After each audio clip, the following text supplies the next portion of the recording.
Ya, Assalamualaikum warahmatullahi wabarakatuh. Selamat sore, salam sejahtera teman-teman. Terima kasih sebelumnya kembali bergabung di podcast Aksi Nyata dari Kamu untuk Indonesia.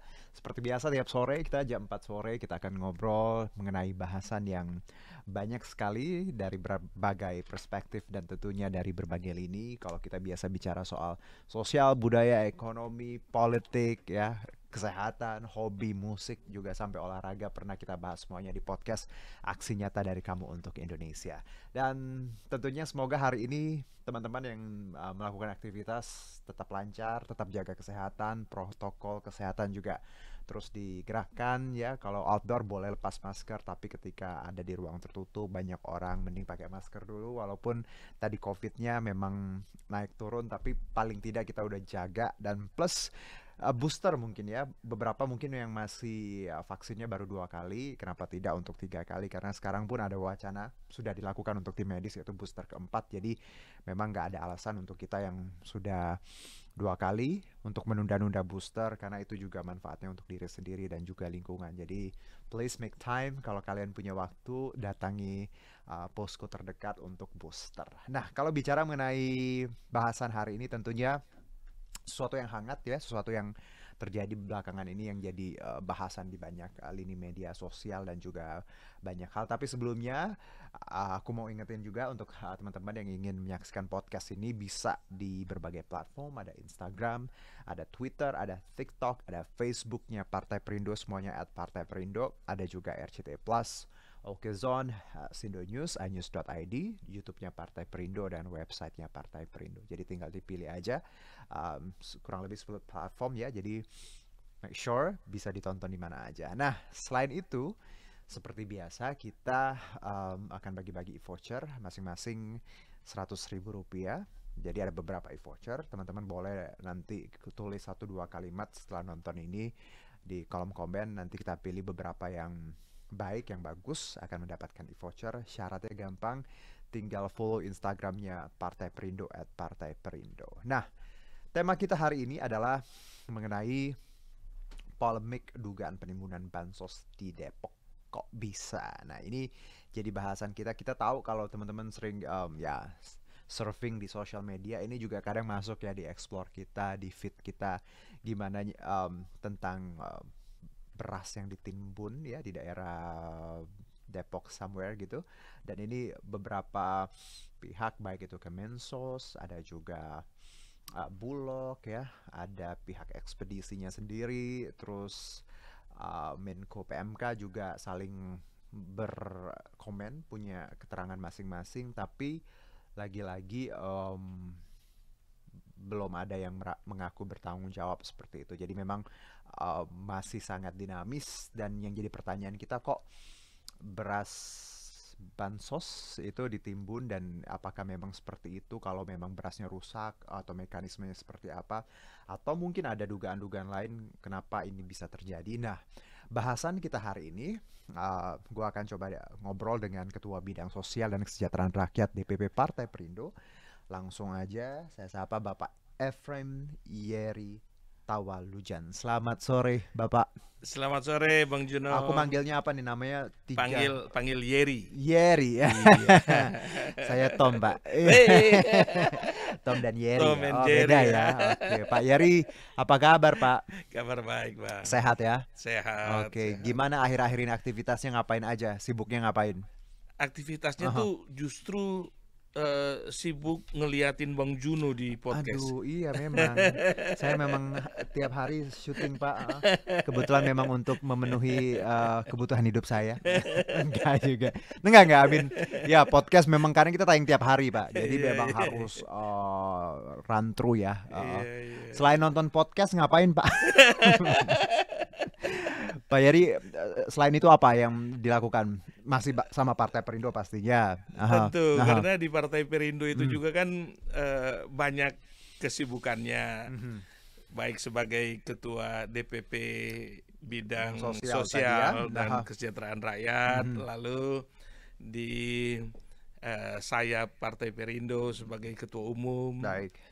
Gerkindo, lalu sibuk-sibuk menjaring caleg karena saya Oke. di Task Force Pencalekan Mhm, dan mhm, Bapilu. mhm. Lalu harus turun ke dapil Baik. sebagai salah satu Di mana wacana. dapilnya, Pak? Di Sulawesi Utara. Oh, Jadi lumayan jauh kan. Manado. Manado, betul Yes. sekali. Jauh ya Sulawesi Utara.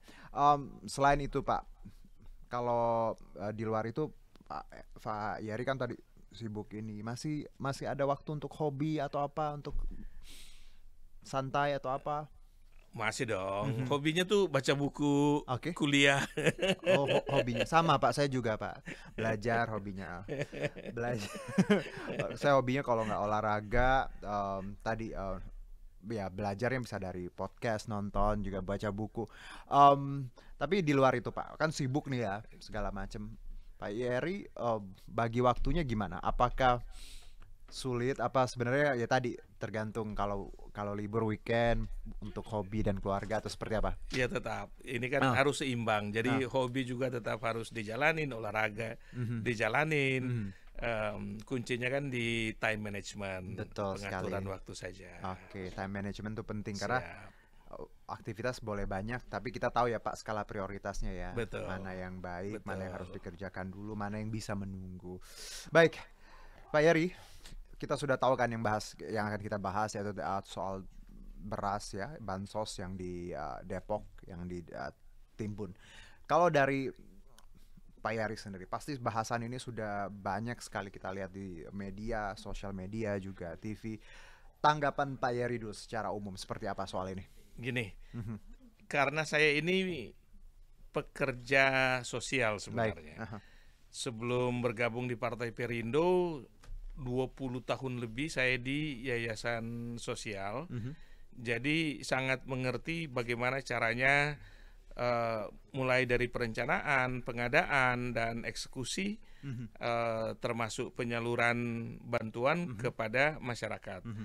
Jadi kalau ikut yang sebenarnya, SOP yang sebenarnya, maka tidak akan terjadi yang seperti ini, Oke. penguburan ya, Hmm. penimbunan itu nggak akan Mhm. terjadi Hmm. seperti yang sedang kita bahas ini. Mhm. Harusnya tidak boleh sama sekali ada penguburan. Oke. Karena gini, untuk pandemi COVID-19 kemarin, itu kan pemerintah meluncurkan banyak sekali bantuan sosial, baik berupa sembako, obat-obatan, keuangan dan sebagainya. Mhm. Nah, yang ditimbun itu adalah beras, tepung dan telur ya, Oke. dari hasil pantauan di TKP. Mhm. Eh, Kalau direncanakan dengan baik, maka ketika pengadaan beras, pengadaan sembako, Mhm. itu kita sudah tahu. Pertama, kadaluarsanya sampai kapan. Oke. Contoh beras. Hmm. Beras putih itu cukup lama kadaluarsanya, 2 tahun. 2 tahun. 2 Oke. tahun. Mhm. Apalagi kalau kemasannya bagus dan disimpan di tempat yang baik, Hmm. itu bisa bertahan lebih lama lagi. Lebih dari 2 tahun itu. Lebih dari 2 Oke. tahun Oke. masih bisa. Mhm. Lalu ada narasi yang mengatakan, oh itu beras dikuburkan karena sudah rusak Mhm. sebab kena hujan. Ya. Nah, seharusnya narasi itu nggak ada kalau dilakukan dengan profesional. Oke. Karena contoh gini, itu alat-alat pengangkutan, truk pengangkutan, mobil box, itu sudah disiapin terpal. Kalau truk terbuka ya, Baik. itu ada terpal. Mhm. Lalu kalau hujan tidak akan kena Tidak air. akan kena air. Iya, Oke. ditutup terpal dan ditutup ditutup dengan rapi sehingga berasnya aman. Mhm. Apalagi udah ketahuan, misalnya Hmm. bulan Desember, Januari itu Hujan. bulan penuh hujan Ya, kan. iya. Nah, itu truk-truk dan mobil-mobil angkutan udah siap, Mhm. dan pelaksana pengangkutan juga udah siap. Oke. Mereka udah Jadi terbiasa sebenarnya untuk itu. excuse, alasan bahwa kena hujan nggak make sense Nggak ya make Pak, karena sense. pasti harusnya standarnya ditutup terpal Iya, tadi ya, yang betul. ya kita sering lihat di jalan Kita truk-truk kan iya, sering lihat di jalan nggak kan. mungkin terbuka seperti itu ya. Iya, Oke. lalu kalau Bang Juno masih ingat di tahun-tahun itu 2020, Hmm. 2021, itu kan hilir mudik tuh truk-truk bantuan selalu pakai terpal Oke. atau di mobil box. Di mobil box. Di mobil yes. box kan. Oke. Jadi nggak ada alasan kena hujan sebenarnya. Kena hujannya di mana dan kapan kan?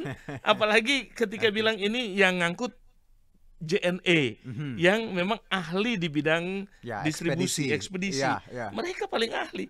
Ah, Yang lain aja contoh yang amatiran bagi-bagi sembako, mereka udah tahu kalau hujan pasti ditutup itu berasnya. Jadi no excuse sebenarnya. Oke. Nah, kalaupun nih Pak, dari bahwa ini rusak ya, atau memang tidak layak ya disebutkan misalnya seperti itu, prosedurnya apa sebenarnya? Kalau bantuan ini bentuknya beras tidak layak, apakah harus maaf ya ada sedikit suara, apakah harus memang tadi ditimbun atau dikembalikan atau dimusnahkan atau seperti apa Pak? Biasanya dari pengalaman Pak Yari sendiri. Dari pengalaman saya nih, itu atau gini, saya pernah menyalurkan beras sampai 100 ton. 100 ton dan dalam bentuk bentuk beras langsung, kita di gudang, ada gudang, tapi sudah terjadwal ini harus habis dalam waktu sekian hari, sekian minggu atau sekian bulan. Paling lama 2-3 bulan itu di gudang. Nah, jadi tim kami memang on schedule, tiap hari harus turun ke jalan untuk bagikan. Supaya beras itu habis di tanggal yang dijadwalkan. Oke. Nah, kalau misalnya rusak, wow, itu yang tidak masuk di akal saya. Oke. Kenapa bisa rusak? Itu nggak akan bisa rusak. Serius, nggak akan bisa rusak. Harusnya ya Pak ya. Harusnya nggak rusak. Oke, jadi ini agak aneh nih. Ada beras yang katanya rusak, tidak layak, harusnya tidak rusak ya. Terus kalaupun ya oke lah tidak layak, tapi kenapa dikubur segala macam. Ya. Nah, dari semua logika yang kita lihat ini Pak ya, masing-masing pihak kan punya komentar masing-masing ya. Ya. Kemensos bilang ya tidak di tahun tertentu ya, mungkin bukan di tahunnya Ibu Tri Risma hari ini, Ya. atau juga JNE bilang tidak ada pelanggaran, kalau Bulog juga tanggung jawabnya yang ekspedisi seperti itu ya. Ya. Terus Menko PMK juga bilang ya sudah tepat karena mungkin rusak segala macam. Ini kan tidak ada yang bertanggung jawab secara tidak langsung. Menurut Pak Yari, siapa sih yang harusnya benar-benar di sini ya mau tidak mau harus bertanggung jawab atas temuan ini? Saya tarik sedikit dulu ya. Oke. Gini, nanti saya akan jawab itu. Nah. Gini, ini kan jadi polemik di masyarakat. Kalau tadi saya jawab dari perspektif saya, Ya, yang memang sering turun memberikan iya, bantuan. tadi. Kalau saya jawab, itu beras tidak akan bisa rusak. Tidak akan bisa rusak. Kalau Bapak jawab ya sebenarnya. Kalau saya jawab, Oke, tidak akan bisa rusak. Oke. Kalau misalnya saya yang bertanggung jawab untuk pengadaan dan penyaluran, tidak akan bisa rusak. tidak akan. Oke. Kenapa tidak akan bisa rusak? Kita sudah pikirin semuanya. Sudah ada SOP-nya. Kalau hujan apa yang harus dilakukan? Kalau kena air apa yang harus dilakukan? Ya kan? Jadi tidak akan bisa rusak. Nah, lalu ini masyarakat akhirnya bertanya-tanya dan memberikan komentar. Nah, saya akan bagikan komentar masyarakat nih yang lagi beredar liar, Iya. yang justru harus dijawab Ya, supaya tidak tambah liar. betul. Jadi komentar mereka gini, ini kok bisa terjadi seperti ini? Harusnya segera dibagikan itu beras sebelum rusak. Ya, Harus dong. cepat dibagikan. Aha. Kalaupun misalnya oke lah kena air hujan, itu kan masih bisa dibagikan juga. Nanti Oke. masyarakat, nanti Atau, kami campur Pak, katanya. kalau misal kena hujan nih, basah kan? Iya. Apakah masih bisa misal dijemur dulu? Bisa. Masih bisa ya Bisa. sebenarnya? Sebenarnya bisa. Hmm, Lalu masyarakat itu campur dengan beras yang masih bagus. Oke. Jadi masih dapat dikonsumsi, Oke. masih layak dikonsumsi. Baik. Misalnya yang rusak 30% dicampur dengan yang bagus 70% masih layak dikonsumsi. Nah, tapi jadi pertanyaan liar, ini mau cari untung cepat nih ceritanya. Siapa? Nah, itu dia. Siapa itu jadi Mau pertanyaan. cari untung cepat? Mau Oke. cari untung cepat. Oke. Silakan, Mbak. Ini asumsi Iya, pribadi. liar yang Ya, bukan pribadi. Ini Oh, yang liar. saya dengar. Oke, yang Bapak Asumsi dengar. liar yang beredar di publik ya, Oke, di masyarakat. oke. Wah, ini mau cari untung cepat nih. Hmm. Karena sudah ini kan, sudah terjadwal dan sudah diberikan oleh pemerintah ini sekian ratus ribu ton misalnya. Kalau mau edarkan lagi kan ada biayanya untuk ngedarin. Ada biayanya untuk salurkan distribusi. Jadi lebih baik dikubur lebih cepat.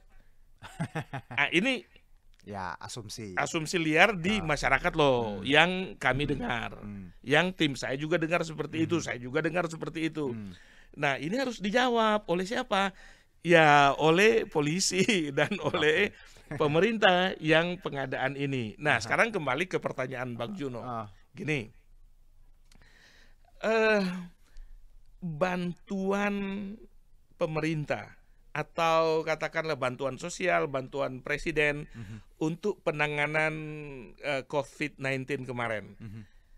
Itu inisiasi pemerintah kan, dan uang APBN, uang pemerintah.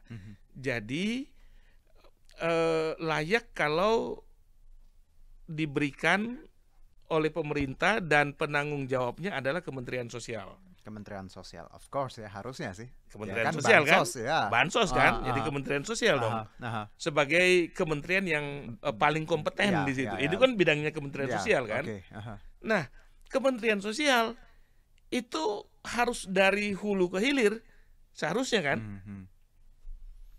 Yang menjadi pertanyaan publik juga adalah kenapa tidak Kementerian Sosial kerjasama dengan pemerintah kabupaten kota, pemerintah kecamatan, dan pemerintah kelurahan untuk pemerintah desa sampai ke RT RW. Harusnya kan gitu, supaya satu pintu, ini pemerintah semua nih. Kenapa dikasih ke pihak ketiga? Saya dengar ini dari ada tender pihak ketiga seperti itu ya. Iya, tender pihak ketiga, yang notabene pihak swasta. Kalau swasta kan cari untung kan, wajar, betul, cari untung. Tapi ini untuk bantuan sosial loh. Nah, harusnya tidak boleh pakai pihak ketiga, pihak swasta.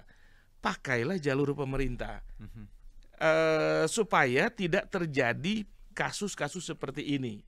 Lalu ada narasi yang mengatakan gini, oh itu kan berasnya JNE, jadi kalau kami kubur nggak apa-apa. Waduh, ini nggak masuk di logika loh. Contoh, kalau saya yang punya beras itu ya, kalau misalnya saya, itu ngapain saya mau kubur? Masih bisa saya bagi ke orang lain, minimal masih bisa jadi pakan ternak, masih dapat dimanfaatkan, iya kan? Jadi polisi harus benar-benar usut tuntas ini, alasannya apa sampai dikubur seperti itu. Kalau misalnya ada yang bilang, oh itu kan hak saya, itu punya saya, iya. Malah justru kalau itu punyamu, kemudian kamu kubur, jahat sekali kamu.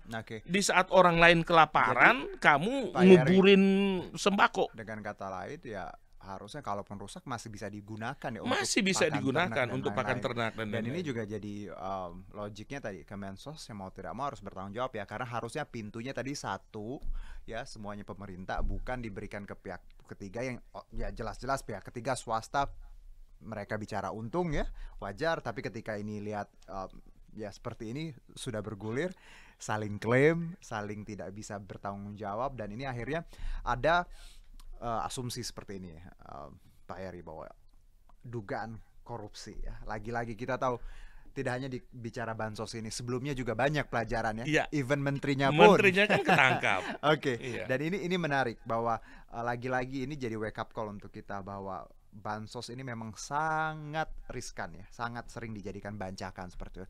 Kalau dugaan korupsi misalnya ya, yang temuan beras ini masuk akal nggak sih? Masuk akal. Kenapa? Karena gini, Oh. sekarang saya bicara sebagai pelaku penyalur bantuan sosial. Oke. Nah, kalau misalnya saya mau cari untung, yang saya bilang tadi, Yes. Oke. kalau mau cari untung, langsung aja ya. Timbun ya. timbun aja. Oke. Kan perlu usaha lagi untuk Distribusi. Oke. Perlu bayar orang lagi untuk distribusi. Dan sewa truk dan sebagainya, dan ada operational cost yang dikeluarkan. Lebih mudah timbun. Oke. Uang saya sudah terima. Baik. Dan barang sudah nggak ada kok, di gudang sudah habis. Iya. Tahunya ditimbun. Padahal dikubur malahan. Oke. Waduh. Pak, kalau bicara Bulog nih kan, ini kan Bulog salah satu sebenarnya tools kita ya untuk bisa tadi menjadi tadi tangan ya untuk memberikan bansos. Kenapa kita tidak memanfaatkan Bulog ya yang literally pasti ya bisa sekali untuk kita, karena pemerintah juga kan. Kenapa akhirnya kalau kita lihat ini jatuhnya ke pihak ketiga yang swasta? Dari pandangan Anda, harusnya bisa kita gunakan Bulog untuk menyalurkan atau seperti apa? Bulog itu kan itu badan logistik ya, yang menampung hasil tani, hasil sembako dari rakyat, kemudian disimpan, kemudian nanti disalurkan lagi atau dijual lagi. Kalau dalam narasi ini memang Bulog yang bagian pengadaan sembakonya. Tapi tidak bisa menyalurkan. Tapi Bulog bukan yang menyalurkan. Oke. Berarti kita masih butuh, memang Bulog tidak bisa ya tupoksinya. Bulog bukan untuk menyalurkan. Tapi gini. Supaya fair, saya akan ambil contoh apa yang dilakukan oleh beberapa lembaga pemerintah. Kan waktu kemarin banyak ya kementerian-kementerian yang lain juga ikut turun membagikan bantuan. Yang melalui RT RW itu yang terbaik. Karena gini, saya di rumah saya didatangin oleh RT RW dan tanya, Pak, apakah Bapak bersedia mendapatkan bantuan sembako dari pemerintah, sembako untuk masyarakat yang terkena dampak pandemi? Oh enggak, saya cukup, enggak, kasih yang lain. Lalu didatangin lagi, Pak, ini ada bantuan langsung tunai, apakah Bapak mau terima? Oh enggak. Nah, intinya RT RW itu pertama tahu warganya, dan juga sebenarnya data yang layak menerima bantuan itu kan ada di RT RW. Jadi sebenarnya simple ya, harusnya ke RT RW aja. Nggak perlu apalagi pihak ketiga, pihak swasta bayar lagi ya Pak. Betul, bayar lagi. Oke. Nah, kita punya artikel nih Pak terkait bahasan ini. Sebenarnya yang kita bahas kurang lebih sama ya dengan artikel yang kita coba hadirkan ini, bagaimana komentar dari beberapa pihak kalau pejabat Kemensos yang paling kanan itu datangi lokasi, tapi lagi-lagi tidak bisa mengklaim siapa yang tanggung jawab. Kalau ini Pak Yeri bilang bahwa perbaiki perencanaan dan penyaluran bantuan berdasarkan tadi pengalaman Pak Yeri ya dalam menyalurkan bansos.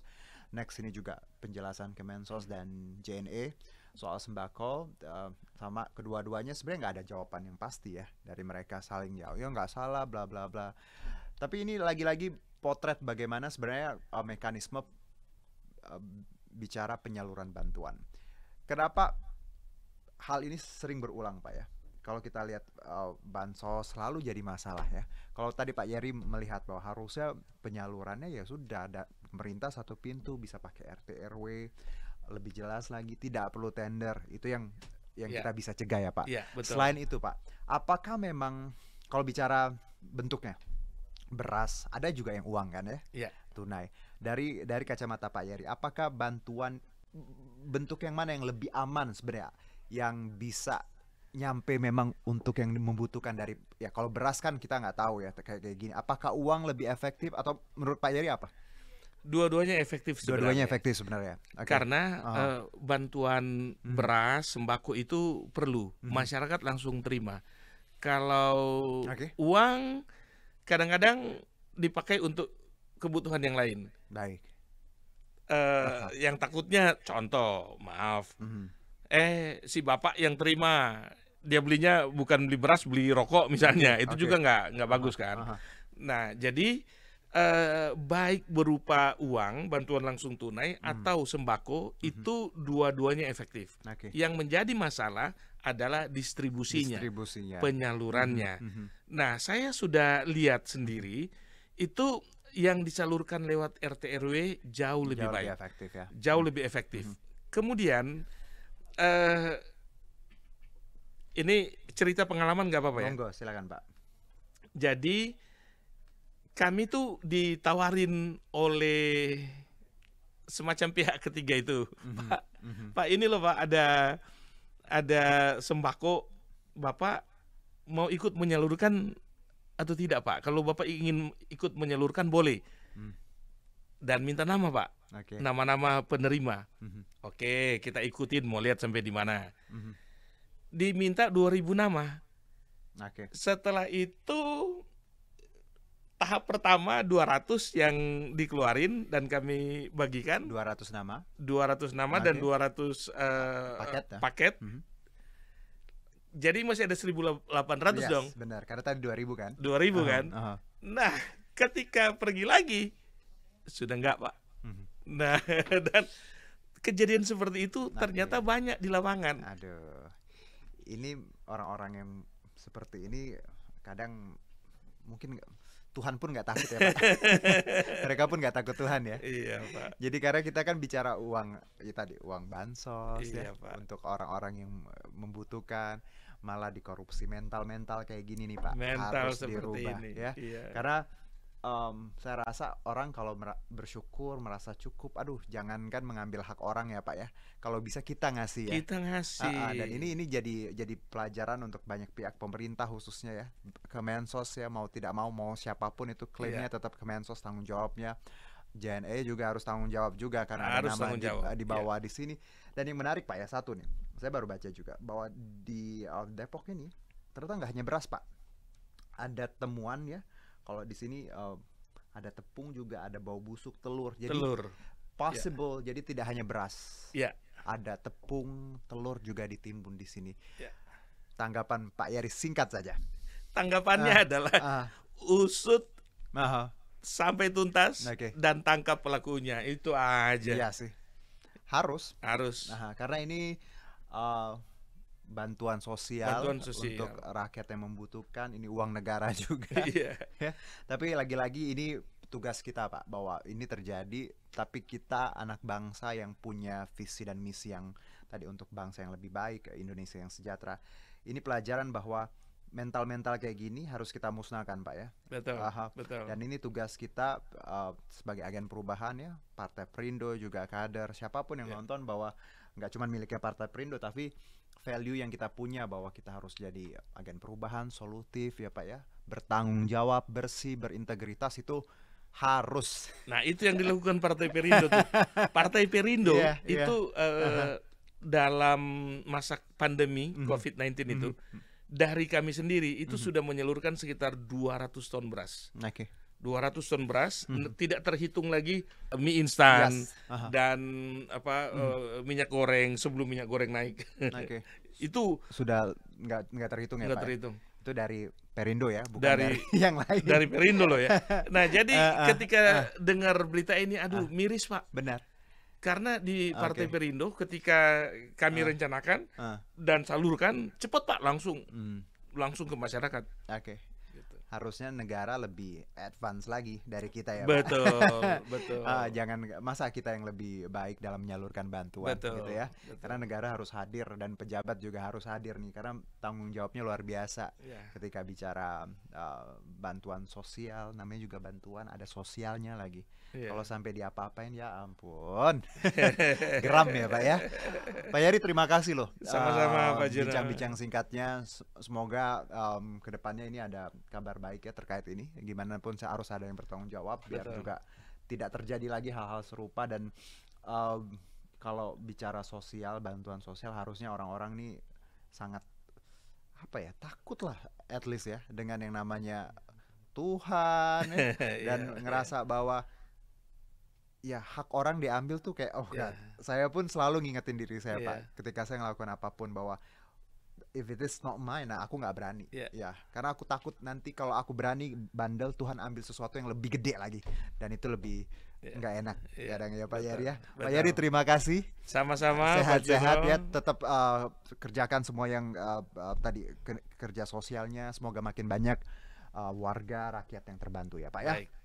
Dan berkaitan dengan Partai Perindo, campaign aksi nyata dari Kamu untuk Indonesia ini relate banget dengan movement yang dijalankan oleh Partai Perindo. Kalau kita tahu bahwa ada produktif, solutif, modern, bersih, berintegritas, peduli dan turun tangan untuk Indonesia sejahtera. Ini value yang nggak cuman milik Partai Perindo, semua anak muda di luar sana, cewek, cowok, semuanya harus tadi produktif, solutif, modern, bersih, berintegritas, peduli dan turun tangan untuk Indonesia sejahtera. Dan Partai Perindo memanggil putra-putri terbaik Indonesia untuk melalui konvensi rakyat, program penjaringan secara daring bagi WNI yang berminat mendaftarkan diri sebagai bakal calon anggota legislatif di semua tingkatan pemilihan DPRD Kabupaten Kota, Provinsi, dan RI. Dan caranya gampang banget, tinggal ke konvensirakyat.com. Dan untuk mendaftar sebagai anggota Partai Perindo bisa ke website partaiperindo.com atau klik bit.ly/member Partai Perindo. Untuk teman-teman yang sudah memberikan quotes, terima kasih. Nanti kita pilih beberapa yang terbaik. Jangan lupa untuk follow Instagram Partai Perindo. And terima kasih Pak Yari sekali lagi, sehat-sehat. Sama-sama, Semoga Pak kita Jono. ketemu lagi dengan bahasan yang menarik dan tentunya bermanfaat untuk banyak orang. Dan terima kasih juga Partai Perindo yang selalu bergerak dengan aksi nyata. Semoga Partai Perindo makin sukses dan maju terus untuk Indonesia sejahtera. Saya Amin. Herdian Putra, salam aksi nyata dari Kamu untuk Indonesia. Bye-bye. Marilah seluruh rakyat Indonesia, arahkan pandanganmu ke depan. Raihlah mimpimu bagi nusa bangsa, satukan tekad untuk masa depan. Pantang menyerah, itulah pedomanmu. Hentaskan kemiskinan cita-citamu, rintangan tak menggentarkan dirimu. Indonesia maju, sejahtera tujuanmu, nyalakan api semangat perjuangan. Dengan